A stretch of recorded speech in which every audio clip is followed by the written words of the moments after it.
Welcome to the second season of Under the Onion Skin, the podcast to get closer to independent animation directors and get to know some behind the scenes of their short films.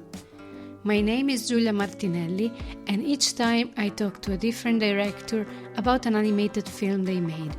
With this podcast, I hope to be able to capture a glimpse of what I love mostly about film festivals, to have something to listen to when we're back to our regular lives and desks, but most of all to celebrate beautiful films, talented artists, and storytellers. Welcome to Under the Onion Skin.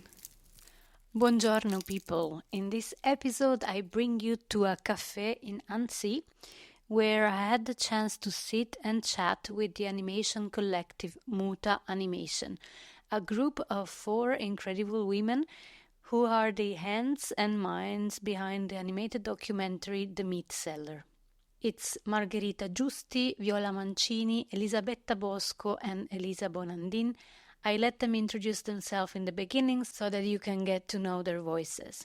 In this episode, among other things, we talk about the making of an animated documentary, women's identity, and teamwork from a living room in Rome. Enjoy! I am Margherita Giusti. I am Viola Mancini. Elisabetta Bosco. Elisa Bonandin. Do you know that I heard about the film The Meatseller a lot before I was able to watch it? And then in December, January, I was part of a pre-selection team of a festival, and it was there. Wow. And I couldn't tell you because it was not fair. Yes. Lago Film Festival. Okay, yeah. There I had the chance to watch it for the first time, and I really liked it, but I couldn't tell you. I watched it, and But they didn't select But it. it's not in the selection. Did they select it? No, Yeah? they didn't. Yeah, I don't even know because I did the pre-selection and then they went on.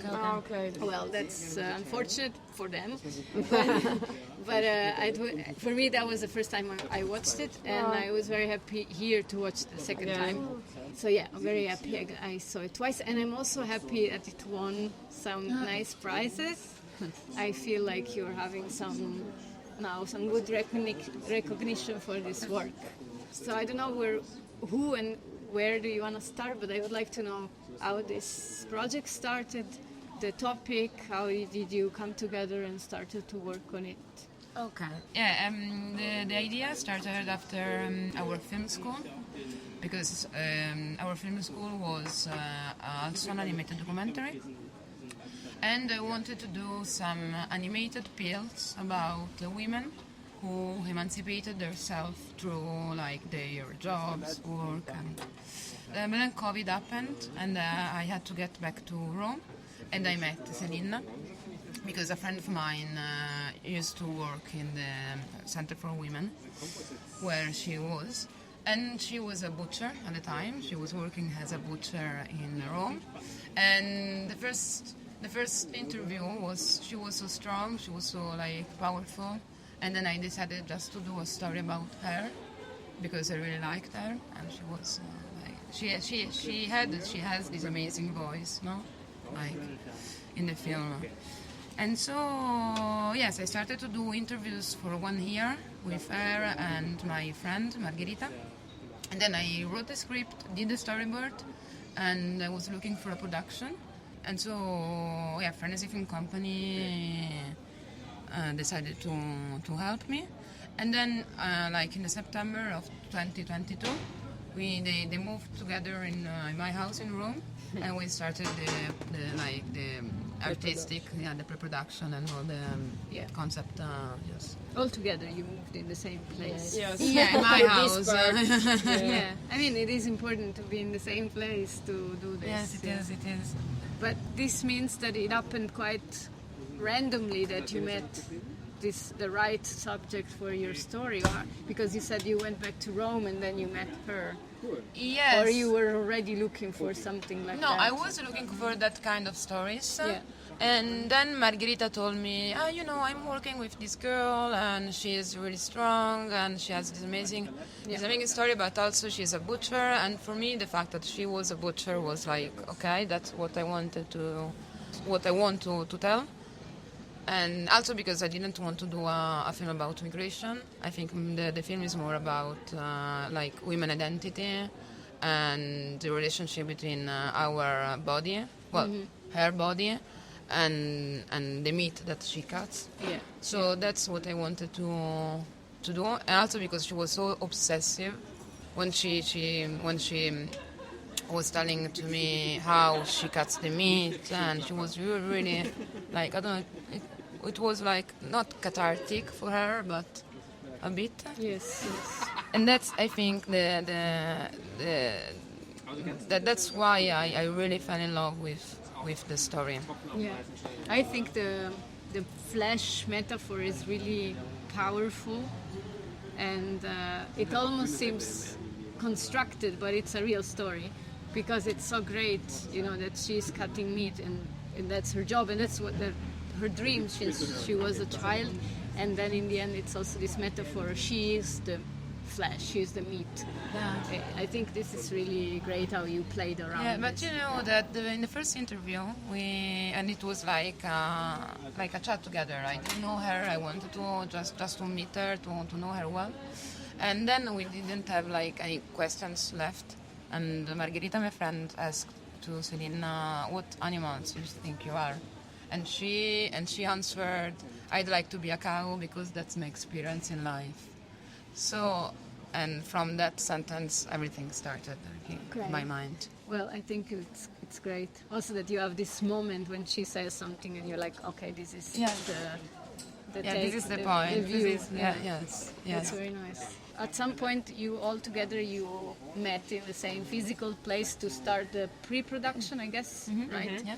How did it work? Like, you had the story, maybe did you get some fundings for it, and you're like, okay, now we can start, or how did you proceed?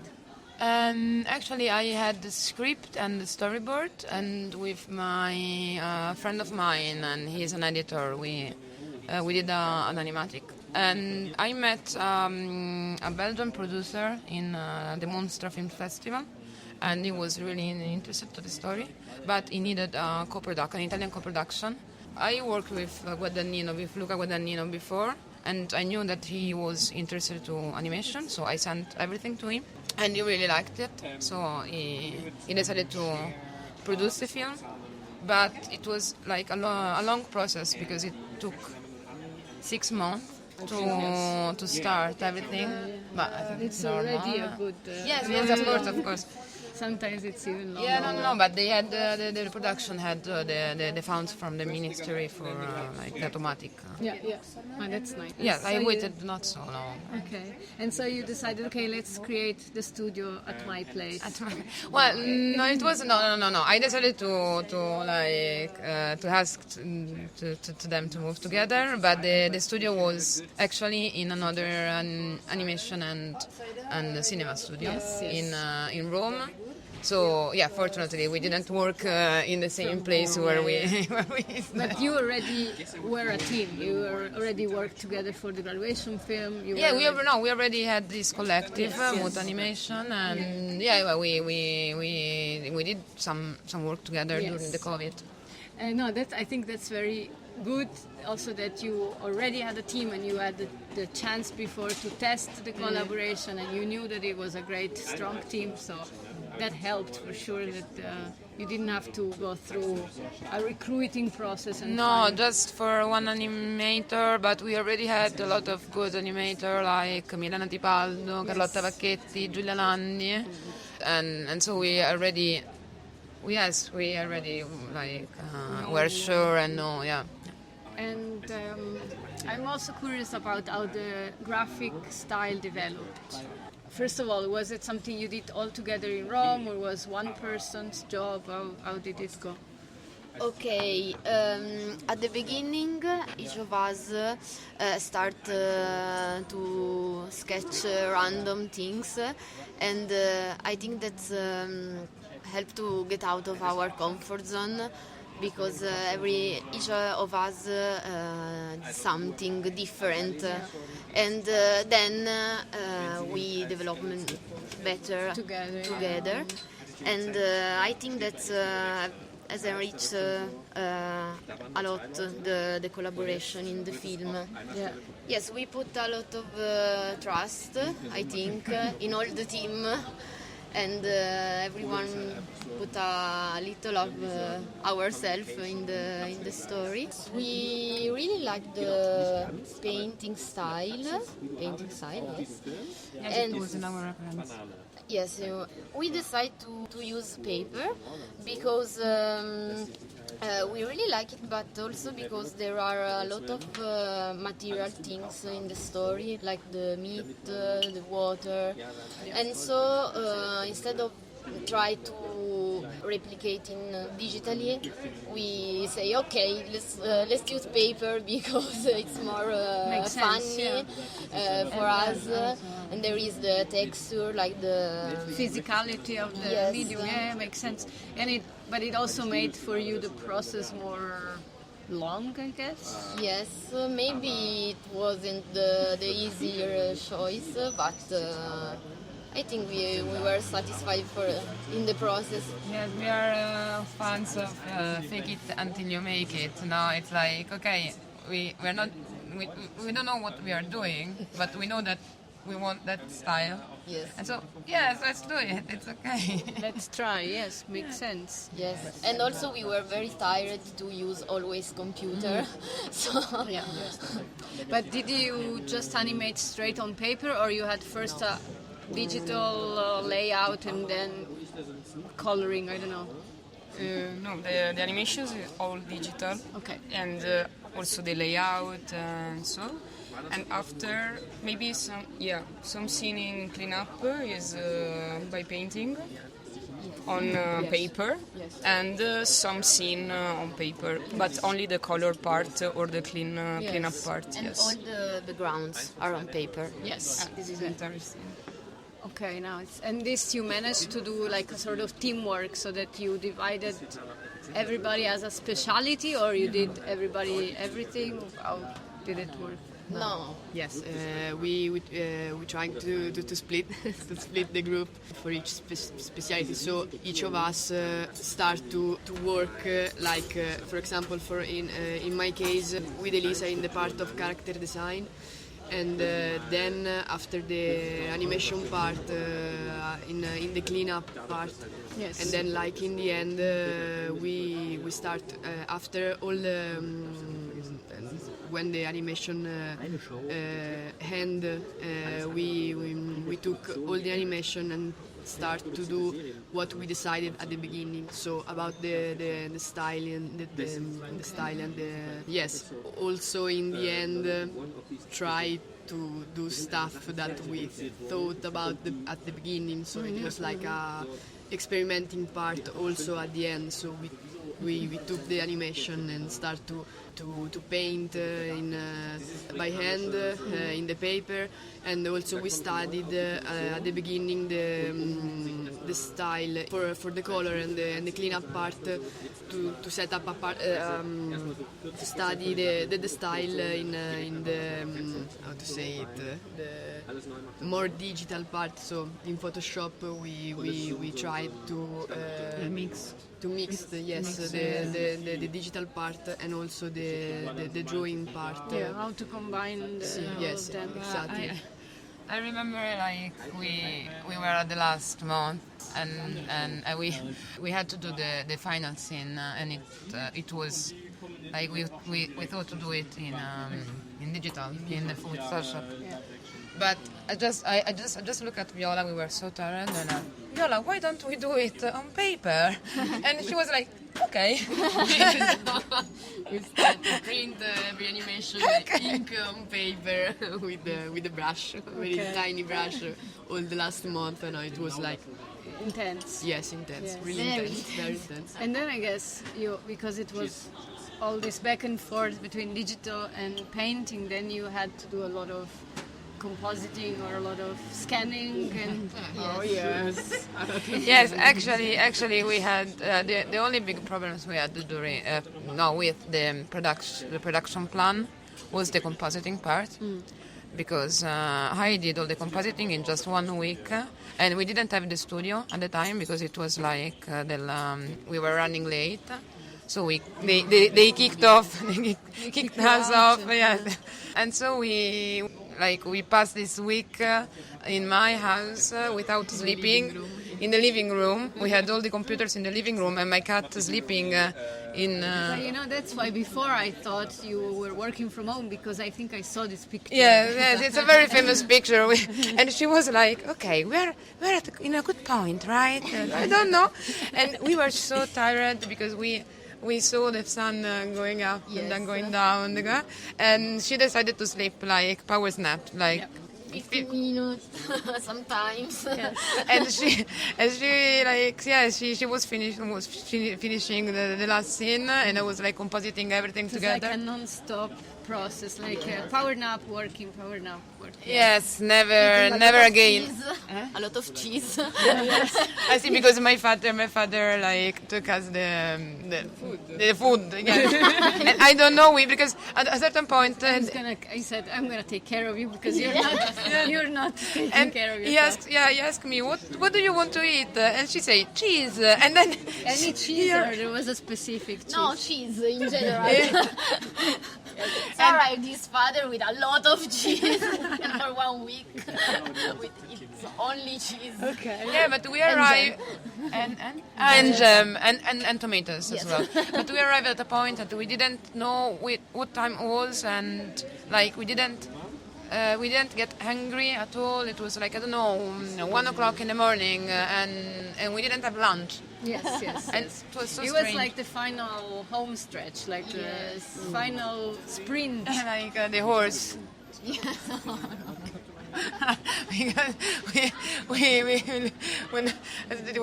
I was looking at her, I don't remember when, and I was saying, okay, we are, because in Italian there is this proverb, no, we are on the horse. Siamo a cavallo. Siamo a cavallo. Siamo a cavallo, and which means like we are in a a good place. Yes, and she looked at me and said, a very slow horse. Yes, in the mountain, that is at the top of the mountain. It's like, a struggling horse. Yeah, it's like you were trying to cheer each other up, like we're almost there.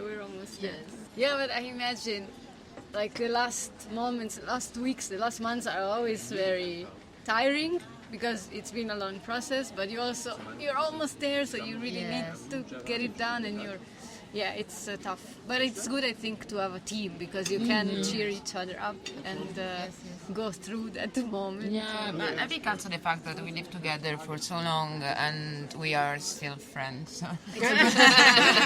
Yes. I think only with respect. That's for sure a good sign, yes.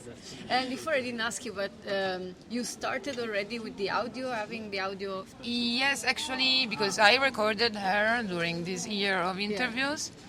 But then I wrote the script, I did the storyboard, and after the storyboard we redubbed her. She redubbed herself. Yeah. So you had the final recording. Yes, and then we started.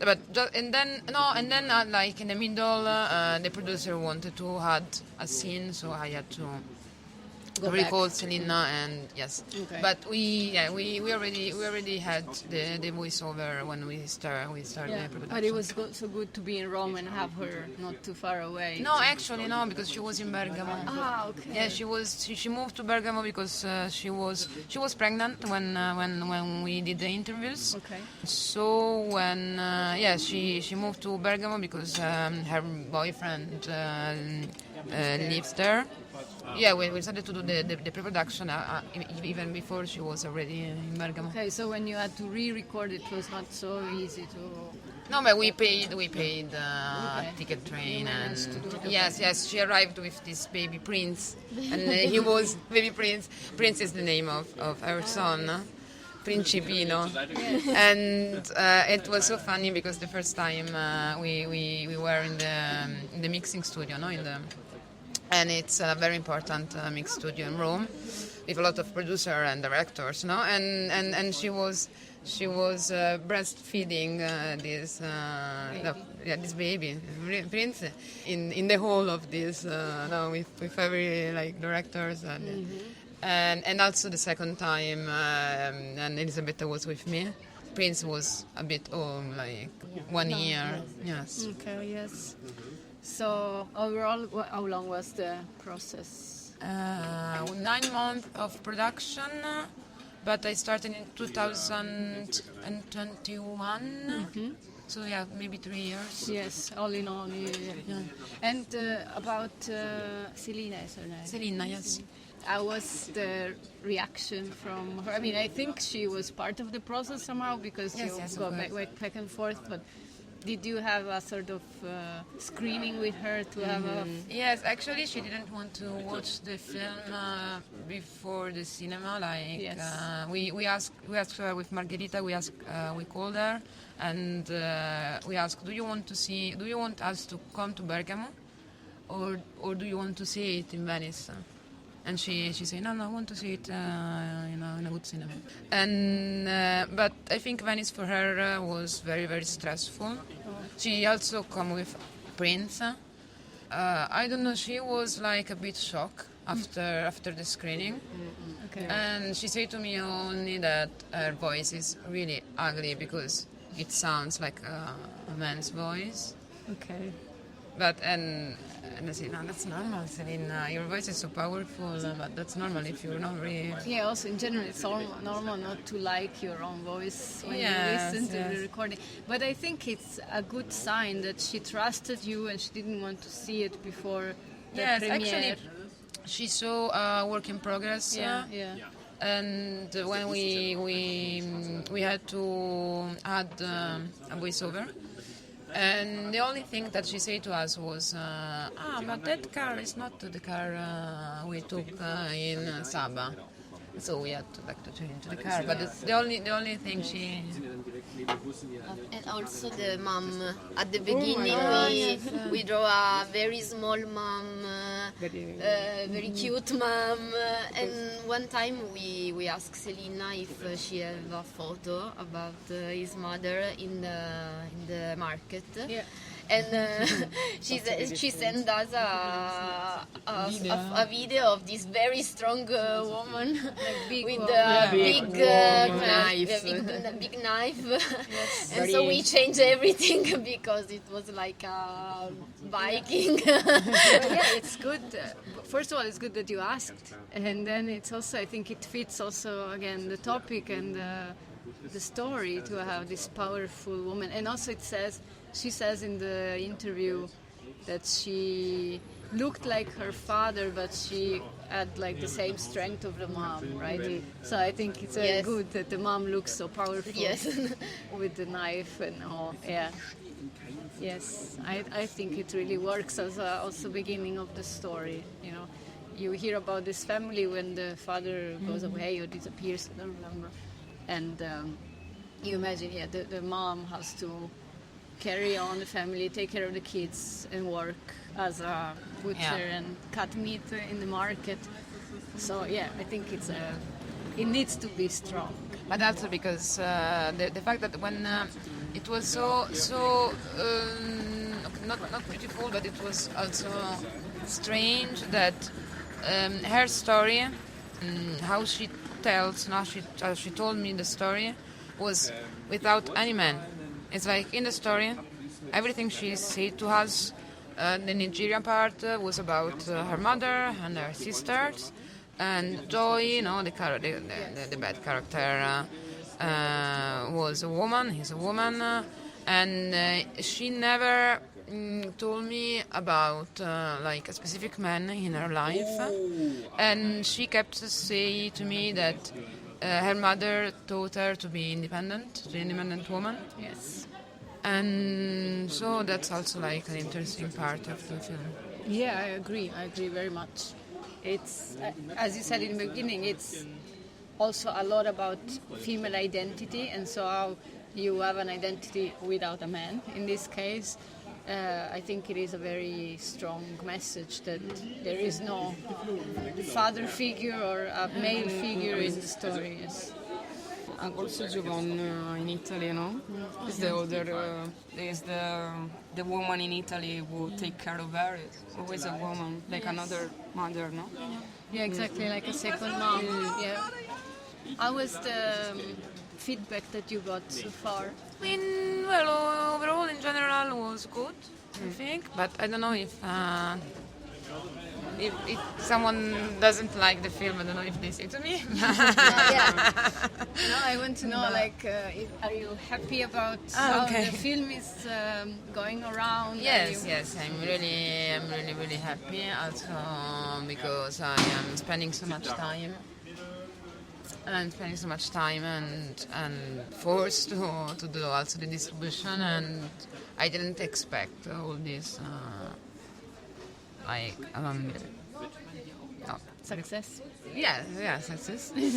And I'm very happy also because we did this film all together. We had the production, and I think that's something good for the cinema industry in Italy, to have an animated film not only by one author, but with professionals and real production. Also because you can say that in Italy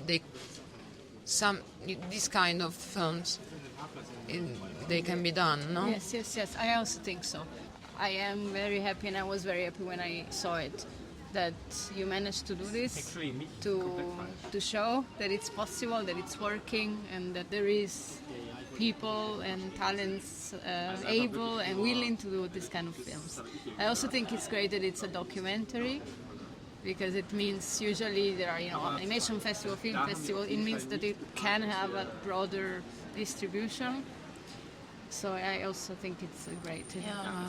I think I am also because we did everything together, and this kind of success is good for everyone, I think, in Italy who does animation. Yeah.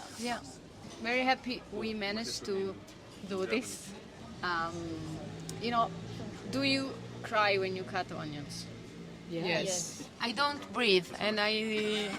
That was my next question. Do you have any tricks? Yes. You don't breathe. I don't breathe, and if I have to breathe, I just go away and away from the kitchen, and then I. So you think if you don't breathe, you don't cry? Yeah. Okay, not breathing. Sometimes I used to masticare qualcosa di legno. Chew. Something, with wood. Like licorice. No, tipo uno stuzzicadenti. Like a toothpick. Yes, and it works. Okay, so chewing toothpicks. Yes. While cutting onions. My mother used to wash the knife before with water, and after she cut. And she said that it is the trick. Wet knife. I try for the... Those are all right. I cry. You just No problem. But Giulia likes to cry, accept that. Yes, I accept my destiny. It's okay. Breath more. Yeah, thank you. Thank you. Grazie. Thank you. Grazie. Muta Animation. It was such a pleasure to meet all the members of Muta Animation and talk about their creative process. I hope you enjoyed the chat, and you'll be able to watch the Meatseller soon. Check the links in the show notes to find more about the artists and the film. That's a wrap for today. This was Under the Onion Skin. Thanks for joining, and until next time, with another director and a short animated film. Ciao!